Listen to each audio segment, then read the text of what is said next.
Katulad nito, katulad kay Senator Ping Lacson, dito tayo kay Senator Ping Lacson. Mga kababayan, si Senator Ping Lacson, mga kababayan, ay magbibitaw daw sa posisyon. Buti pa si Senator Ping Lacson, ramdam niya na merong ayaw sa kanya, maraming galit, kasi bakit daw siya ang inupo sa Blue Ribbon at hindi si Marcoleta, di ba? Kasi alam nyo dito, sa totoo lang mga kababayan, itong Senado, itong mga Duterte Black sa Senado, ito yung mga totoong diktador. Bakit? Kapag hindi nila gusto, pinapalitan nila. Alam nyo, sa ginawa ninyo dyan sa Senado, yung paulit-ulit na pinapalitan, yung paulit-ulit na binabago ninyo, no? Alam nyo, sa totoo lang mga kababayan, nawawala ng credibility ang Senate. Yan po, bakit? Paano magtiwala ang tao sa inyo? Kung hindi nga kayo nagkakasundo. Di ba? Isipin ninyo, mga kababayan, tama ba ako o mali? Paano ka magtitiwala sa Senado? Paano ka magbigay ng respeto kung sila mismo hindi nagkakasundo? Di ba? I-abolish nyo na lang yan. I-abolish nyo yan, Senado. Sa totoo lang, walang saysay yung ginagawa ninyo mga kababayan. Lalong-lalo na mga senador. Walang saysay. Si Senate President Pro Tempore Ping Lacson bilang chairman ng Blue Ribbon Committee. Pero gate ni Lacson, tuloy pa rin daw ang kanyang laban kontra korupsyon. Nasa frontline ng balitang yan, si Rainiel Pawi. Sa gitna ng paghulong ng pagdinig ng Senate Blue Ribbon Committee tungkol sa maanumalyang flood control projects, nagbitiw sa pwesto si Senate President Pro Tempore Ping Lacson bilang chairman ng komite. Kasunod ito ng ilang naririnig umano niya na hindi na raw pabor ang mga kasamahan niya sa Senado sa paraan ng pagsasagawa niya ng mga pagdinig. Paano papabor? Paano papabor sa'yo, Senator Ping? Kasi halos naman kasi sa investigasyon mo, nadadawit sila. Kaya hindi talaga sila papabor sa'yo. Dapat nga sa'yo, Senator Ping Lacson, mag-DOJ ka na lang Di ba? Sa totoo lang, dapat si Senator Ping Lacson isa sa isali sa sa ICI Bakit? Kasi alam nyo, si Senator Ping Lacson, kung ano yung kanyang research, kung ano yung kanyang investigasyon, accurate 100% sa investigasyon ng Bilyonaryo News. Totoo yan. Bakit? Halos lahat ng investigation ni Senator Ping Lacson, noon pa yan, sa panahon na buhay pa si Miriam. Si Miriam Santiago mismo, mga kababayan, may tiwala kay Lacson. Ngayon, kung ang mga senador walang tiwala kay Senator Ping Lacson, ibig sabihin, sangkot sila. Diba? Ibig sabihin, sangkot sila. Senator Ping, okay lang, mag-resign ka as a Blue Ribbon chairperson. Pero, wag mong bitawan kung ano man ang naumpisahan mo na pag-iimbestiga. Dapat kausapin mo si PBBM, sumali ka sa ICI. Maskin advisor man lang. Advisor man lang. Pumalit ka kay Magalong. Alam nyo, totoo talaga. Lahat ng investigation ni Senator Ping Lacson, accurate 100%. Totoo yan, mga kababayan. Kung papipiliin ako sa Senado, 5 senador lang ang may totoong para sa bayan dyan. The rest, wala na. Pangalan na lang. Git ni Lacson, kung hindi na raw masaya ang mga kabaro niya, oras na para magbitiw sa pwesto at humanap na lang ang mga senador ng papalit sa kanya. Tama. Dagdag pa ng senador, nakadepende raw sa kagustuhan ng kanyang mga kasamahan ang pananatili niya bilang Blue Ribbon Chair. Sa kabila nito, hindi naman daw titigil si Lacson sa kanyang laban kontra korupsyon at aniyay sistema ng paglustay sa pera ng taong bayan sa maling. Kaya maraming senador na hindi siya gusto kasi nga nalalaman ang baho Alam nyo, nag-umpisa ito na pinag-initan nila si Senator Ping Lacson dahil doon sa nalaman na 100 billion insertion. Totoo yan. Na which is dapat malaman ng taong bayan yan. Pera natin yan Pera ng tao yan. Walang masama na malaman ng tao na meron kayong 100 billion insertion kung gamitin nyo naman sa tama. Wala nang magagawa ang taong bayan dyan. Bakit? Compulsory yan eh. Isa yan sa mga namin eh. Isa yan sa mga gawain namin at trabaho namin ang magbayad ng tax. Nasa mga politiko na yan kung paano nila gamitin at saan nila gamitin. Walang problema kung mabisto na meron kayong 100 billion insertion. Walang problema. Ang problema doon kung saan ninyo ginamit at paano ninyo ginamit. Walang problema kahit tagtit na 9 billion kayo dyan bawat isang opisina ng senador. As long as makagawa kayo ng proyekto, makatulong kayo sa bayan. Kasi hindi porket senador kayo, gawa lang kayo ng gawa ng batas, malamang sa malamang, kuha din kayo ng pondo, gumawa din kayo ng proyekto. Kasi bawat mga senador, meron po kayong mga constituent, may mga lalawigan po kayo, may mga lugar po kayo, may mga tinitirhan po kayo kung saan kayo nakatira. 'Di ba? Walang problema sa amin taong bayan kung meron kayong 100 billion insertion. Halos lahat ng senador, hindi po natin yan maikaligtaan, hindi po natin yan maitanggi. Lahat naman po, kahit nga sa barangay may ganyan eh. 'Di ba? Depende na po yan sa mga senador kung saan ninyo gamitin. Ngayon, kung nasaktan kayo na nabisto ni Senator Ping Lacson at nalaman namin ng taong bayan na meron kayong 100 billion insertion at 5 to 9 billion each senador, wala pong problema sa amin yun. Ang problema dyan kung saan ninyo gamitin. Kasi kahit anong gagawin namin, wala naman kaming magawa eh. Nasa batas na yan, compulsory kaming magbabayad ng tax. Hindi namin pwedeng hindian kasi makukulong kami. Ang masaklap nga dun eh, kapag hindi kami nagbayad ng tax, huhulihin ka, iaamla ka, ikukulong ka. 'Di ba? Pero kapag mga politiko ang magnakaw, walang nakukulong. 'Di ba? Yan ang mahirap. Walang problema na malaman ng taong bayan na may insertion ang bawat senador na 100 billion. 'Di ba? Ang problema doon kung saan ninyo gamitin. Wala mang problema kahit nga tag 100 billion kayo bawat isa eh. Basta gamitin ninyo sa ayos, gamitin ninyo sa tama. Walang problema. Mas matuwa pa nga ang taong bayan nun eh. Ang laki ng budget ng Senado. Kung ginamit nyo sa tama, walang problema sa amin yun. Wala naman kaming magagawa. Wala kaming magagawa. Kasi bakit? Hindi pa kami pinapanganak. Nagbabayad na kami ng tax. Wala kaming magagawa. Kaya bakit ninyo pag-initan si Lacson kung nalaman ng taong bayan na meron kayong insertion na 100 billion? Dahil ba nabibisto at dahil ba nakikita ng taong bayan kung saan ninyo dadalhin bawat ahensya o bawat isa sa inyo, mga senador? Kaya pinag-initan ninyo si Lacson? Wag ninyong pagtampuhan. 'Di ba? Wag ninyong pagkaisahan yung tao na tumulong sa inyo, tumulong sa amin. Bakit? Kung sino pa yung may malasakit sa bayan, pinagkaisahan ninyo. Samantalang kayong nagkakaisa dyan, nagkakaisa kayo sa pagnakaw. Bakit? Bakit kayo natatakot kay Lacson na malaman yung mga sikreto ninyo? Karapatan lang po ng taong bayan malaman yan, kay pera namin yan eh. Hindi yan pera ninyo. Kaya nga napag-isip-isip kami na kaya pala gumastos kayo ng daan-daan milyon kada eleksyon. Kayong mga senador, wala ko yung pinangalanan na. Kaya pala gumastos kayo ng 300 million, 200 million, 100 million ang pinakamababa. Kaya pala, kasi kapag nanalo kayo, may mga insertion kayo. 'Di ba? Tama po ba ako? Tama po ba kami, taong bayan? Kaya hindi na kami nagtaka kung bakit halos gumastos kayo ng daan-daan milyon. Sabi nga ni Vico Soto, ang politiko kapag gumastos yan ng milyon-milyon, babawiin nila yan. Kasi biruin nyo, mga kababayan, saan ka kumikita?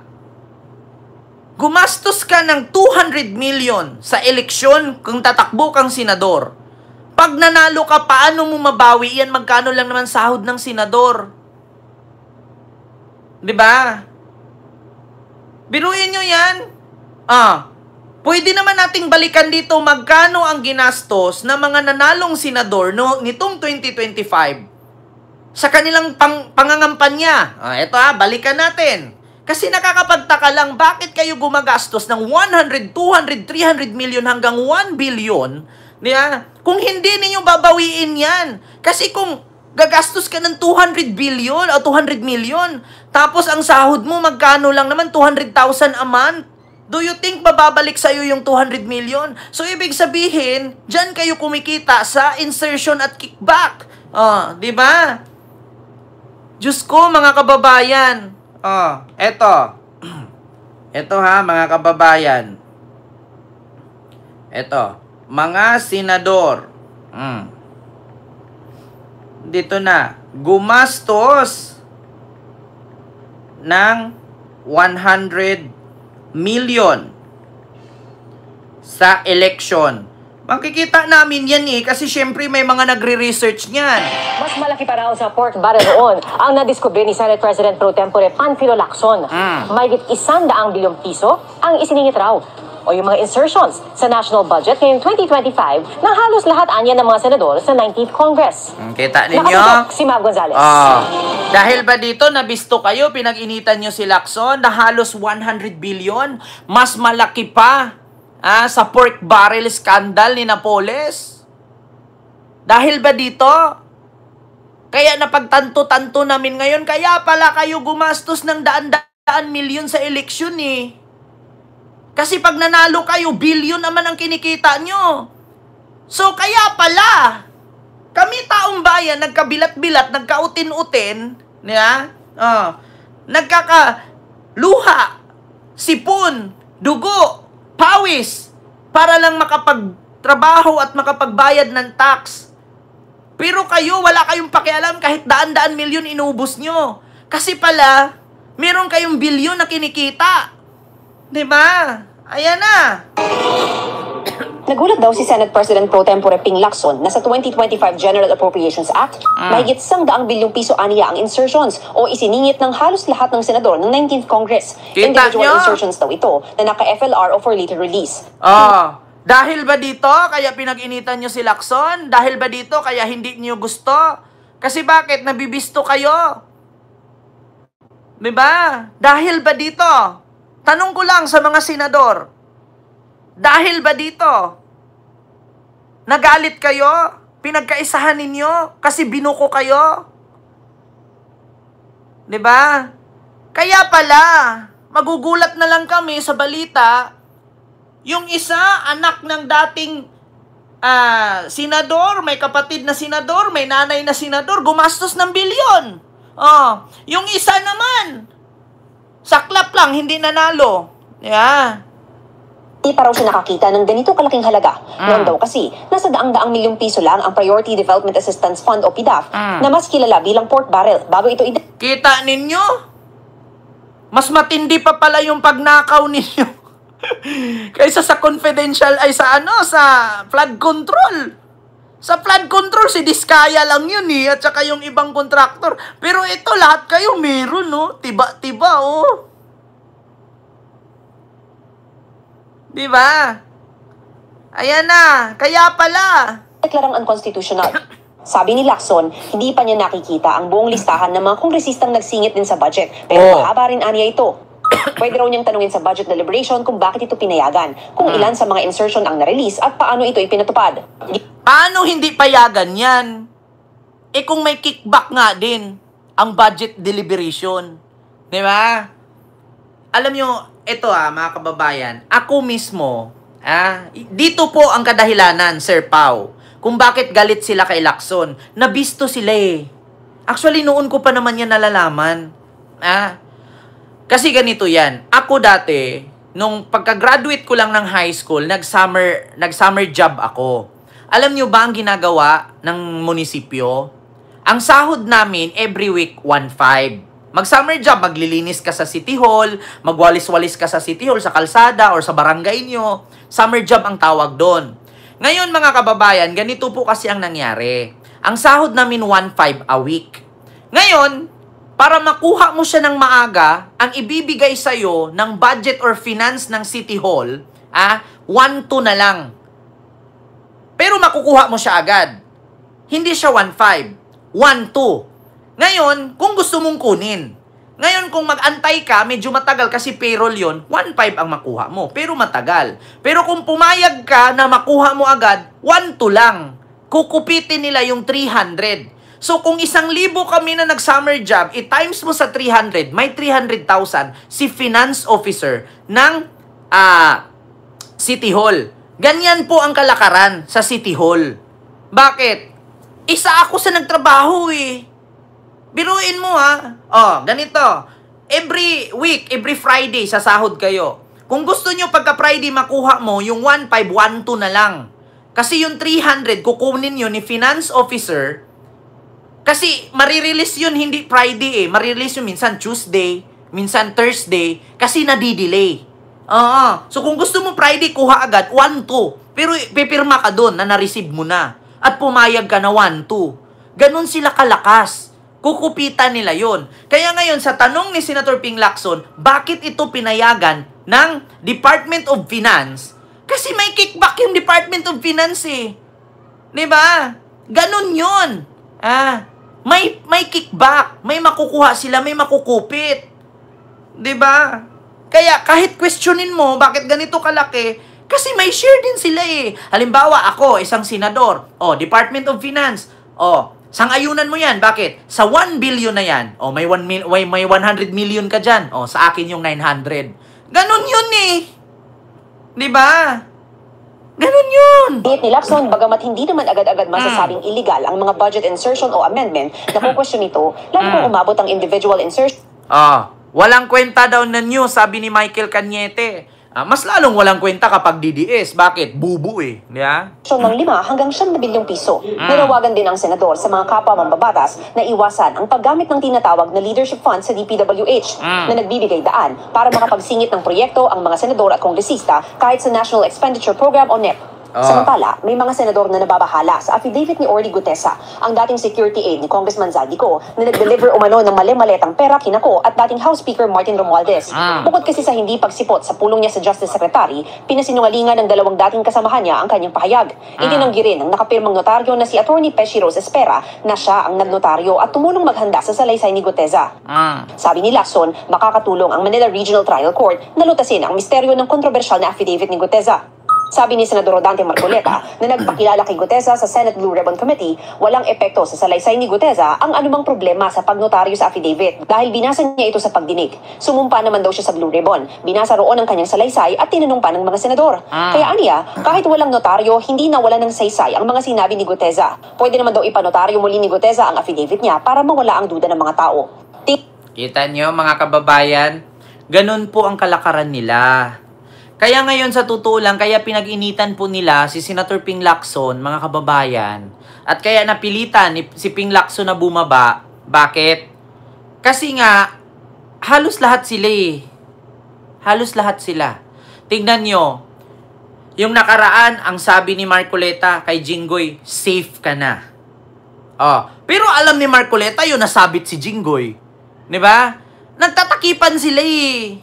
Diba? Sila-sila lang, nagtatakipan. Bakit sasabihin ni Marcoleta, safe ka na? So, ibig sabihin, alam ni Marcoleta yun. Diba? Tapos, pagka kinabukasan, dawit pala siya. Si Jinggoy. Kita ninyo? Kaya sa totoo lang mga kababayan, kung gusto mo maging mayaman, magpolitiko ka. Yeah? Pumasok ka, tungtong mayor. Mag-umpisa ka mayor. Tapos mag-congressman ka. Tapos mag-senador ka. Kung kumita ka na ng bilyon-bilyon, kung hindi ka pa kontento, mag-presidente ka. Mas matindi. 'Di ba? Kita mo 'yan, mga kababayan? Yun po ang katotohanan, yun po ang kadahilanan. 'Di ba? Kaya nila pinag-initan si Ping Lacson. May kredibilidad bilang testigo si Gutesa. Ngayon, na miyembro po ng Philippines. Lahat tayo miyembro eh. Magandang gabi po, Luzon, Visayas at Mindanao. May 100 milyong pisong halaga ng mga naimprentang balot. Hindi ka na naawa doon sa mga... Ang sahod ng isang senador sa Pilipinas ay 273,278 pesos kada buwan. Yes, you heard that right. Halos to 300K. At basic salary pa lang yan. Idagdag mo pa ang kanilang mga bonuses, travel allowance, at iba pang benepisyo. Gusto mo bang isa-isahin natin ang mga nakukuha ng isang senador? Ayan Baka pag nalaman mo to, tumakbo ka na rin. Tara, pag-usapan natin. Pag nalaman nyo ito kung magkano ang sahod ng senador at yung mga allowances nila, sabi ko nga sa inyo, kung gusto nyong yumaman, pumasok kayo eh.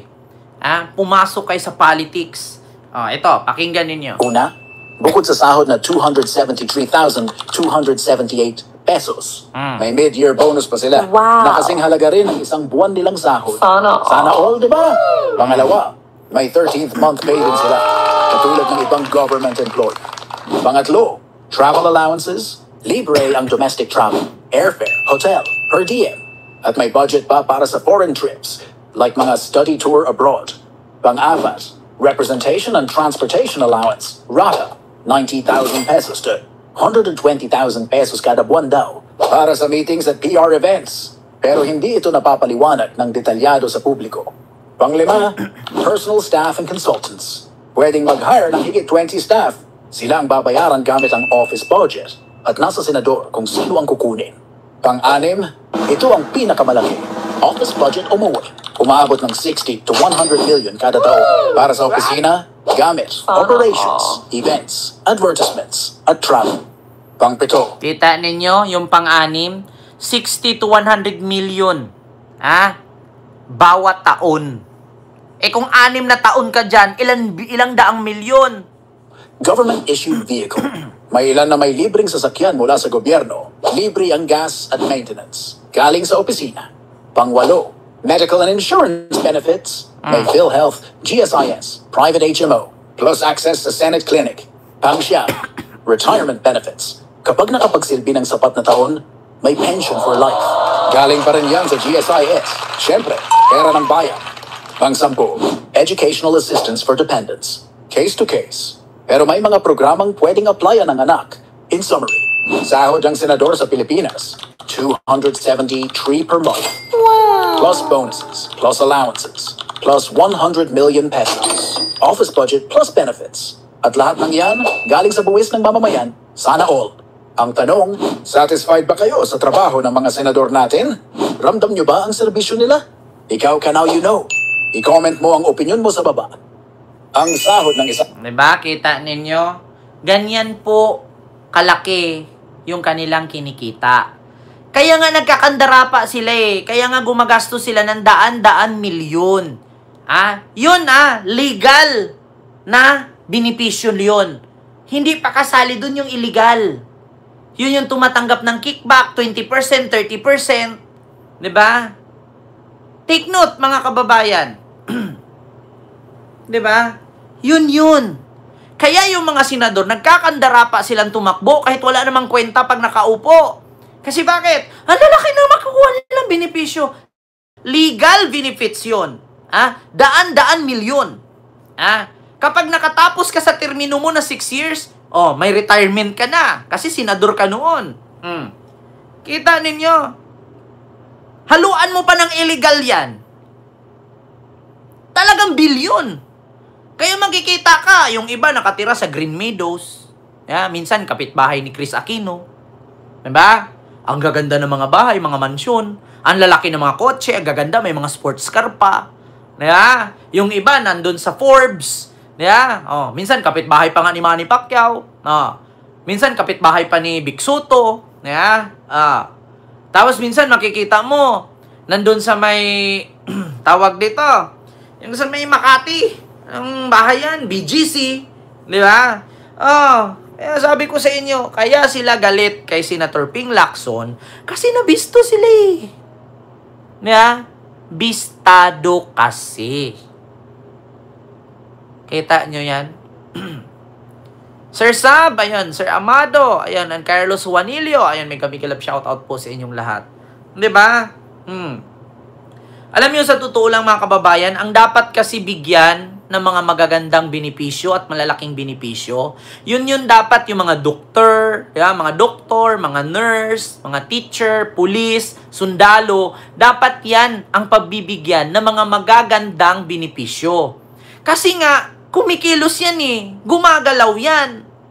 Kesa naman sa mga ito, gagawa ng batas, kahit punuin mo ng 1 milyong batas ang Pilipinas, hindi naman napapakinabangan ng tao araw-araw yan.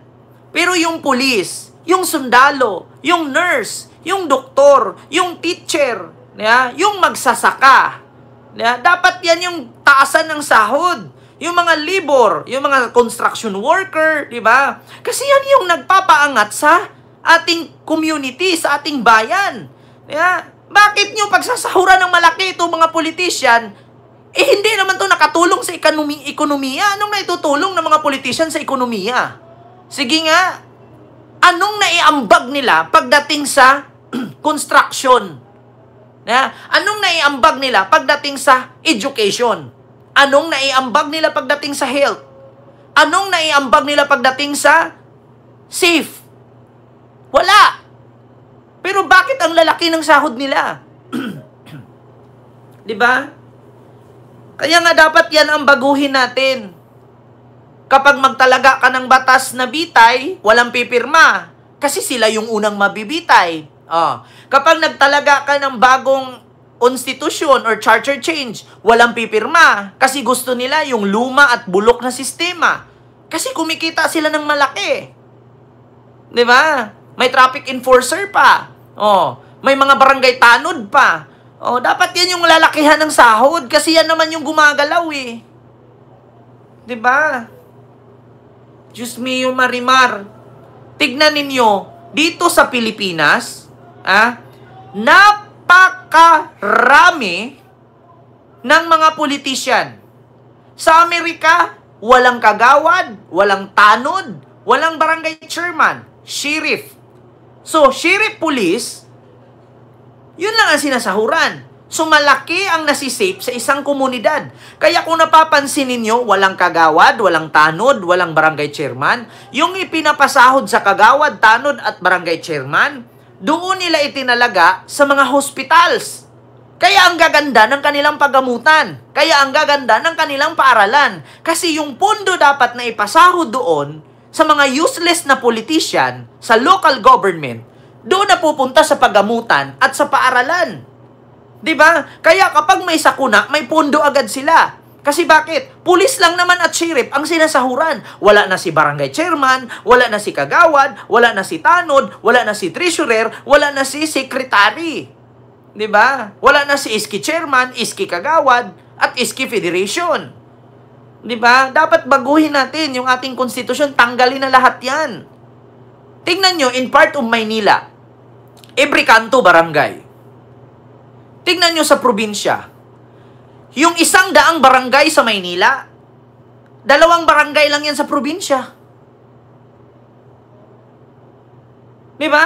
Take note. Hindi nyo napansin? Yung 100 barangay sa Maynila, 2 barangay lang yan sa probinsya. Pero anong ginawa sa barangay sa Maynila? Every kanto barangay. Kaya mas lalong walang improvement. Kasi bakit? Napakaraming barangay, napakaraming opisyalis, napapasahuran. Kung tinanggal mo lahat yan, sheriff na lang, kapulisan na lang, di sana yung ipinasahod doon, napupunta sa ospital, napupunta sa paaralan, di ang ganda. Ewan ko kung sinong gumawa ng konstitusyon na yan, na may ganyan-ganyan pa. Sa totoo lang, baguhin na natin yung ating konstitusyon sa Pilipinas. Baguhin na natin. 'Di ba? Sa Amerika, bakit wala namang kagawad, wala namang chairman, wala namang tanod, sheriff diretso? Nagawa naman. 'Di ba? Sa totoo lang, mga Pilipino, mga kababayan ko, i-push nating baguhin ang konstitusyon. Yung sistema natin ngayon sa pamamahala, bulok. Bulok. Alam niyo kung bakit? Sa barangay pa lang, diyan nag-umpisa ang korupsyon. Sa SK pa lang, diyan nag-umpisa ang korupsyon. Bakit? Dumaan din po ako pagka SK. Bakit? Yung sahod ko, Isang taon, nilulun ko na sa land bank. Biruin mo, yung sahod ko isang taon, motor na. Kaya wala na akong gana magtrabaho. Bakit? Yung sahod ko, nalun ko na 1 year. Diba? Bulok ang sistema. Nag-umpisa ang korupsyon sa SK. Totoo yan. Mag-duty ka. Lalagbok ka lang sa barangay. Upo ka lang 1 oras, uwi ka na. Sinasahuran ka ng gobyerno. And, what is the purpose? Diba? Yun ang totoo. Kaya dapat tanggalin na yan eh.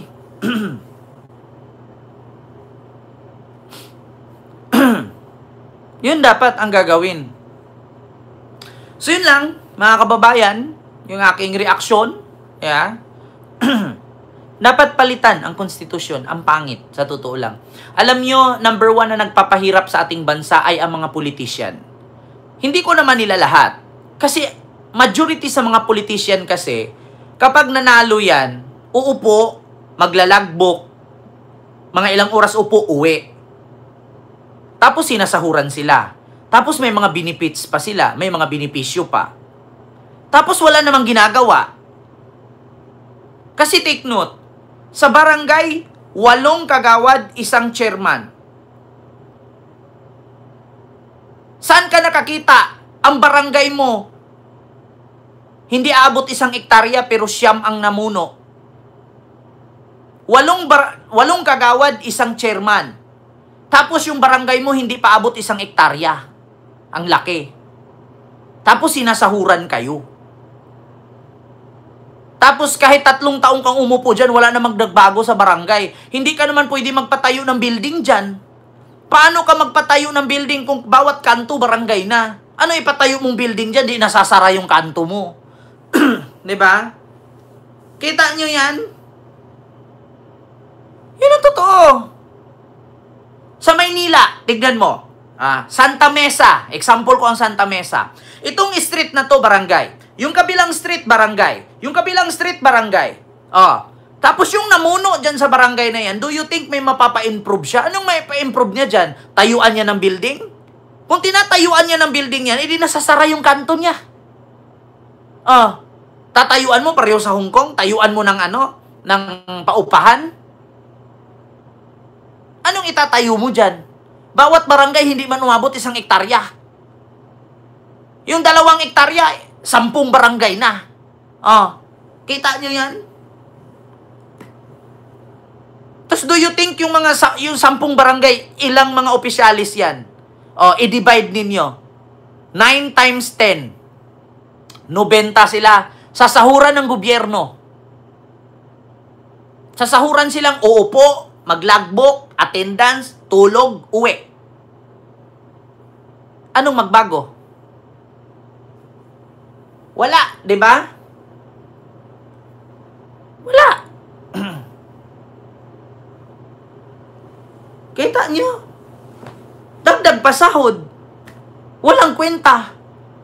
Pag may gulo, tatakbo si Tanod. Pag hindi kaya ni Tanod, tatawag kay Kagawad. Pag hindi kaya ni Kagawad, tatawag kay Chairman. Pag hindi kaya ni Chairman, tatawag ng pulis. Yung pulis ang susugpo. So bakit nagtayo ka pa dyan ng Tanod, Kagawad at Chairman kung may pulis naman at pulis lang din naman ang susugpo sa gulo? Diba? Yan ang isipin ninyo. Dagdag pasahod, wala namang mga kwenta. Hindi ko nila lahat. Diba? Baguhin nyo na ang konstitusyon.